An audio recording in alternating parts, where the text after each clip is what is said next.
Okay, here is our raspberry bed, first weekend of April, and we did, I'm trying to think, from the last update, weekly update, I think, main thing I did was do the trimming and fastening to the ropes yet. As you can see, I've not made my little cool tightening knots yet, but that's fine. So the last steps I need to do is go through there, the beds, and pull up the weeds and the viney things, pull those out of there, and grass and all that stuff. I've done most of it on this section, but this section obviously I have not. As you can see, all the dandelions are blooming. To get in there today, pull those all out, at least what's in the bed row.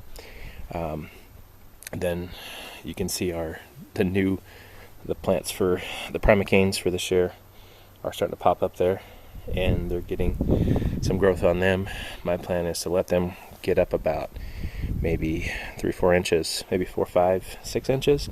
That way I can put a good layer of mulch or compost, good nutritious compost, right in this area here, so it'll fertilize the canes that are going to fruit this year and the next year, but they won't smother them, because if I put it on right now, all those leaves will be covered and stuff, so I don't want them to have to grow up through it. But that way I can feed them and also kind of do a little weed suppression, but not primocane suppression, because I want those new canes to pop up.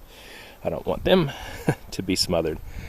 So that's going to be the final plan, is to get the weeds out, let the new canes grow up a little bit more, and put a nice thick layer of compost down to feed and suppress any other weeds in there. But the main thing with the raspberries is you're always going to have to leave it open there, because you want your canes to come up, so weeds will come up too. You can't block it off.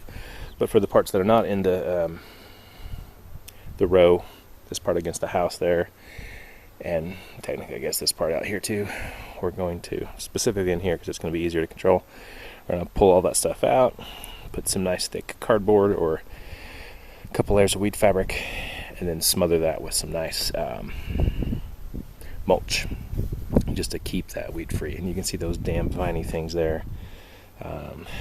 Those are horrible invasive little vines are starting to show up. There's probably 1, 2, 3, 4, 5, 6, 7, 8 different plants in this section, and then a couple back there, a couple back there. So we have to be very aggressive to get rid of those. So anyway, those are the raspberry plants. And as you can see, they pop up everywhere. Here's some new plants here, here, here, here, here, here. Now the trick, what we're going to do this year is get these canes. Anything popping up that's not in the row is not going to make it. So I need to come through here and trim those out. So that way next year, all we'll have are the old canes that were here. All the canes should be here. And that will be our raspberry plants and make it a lot easier to deal with them for next year and years to come. Thank you.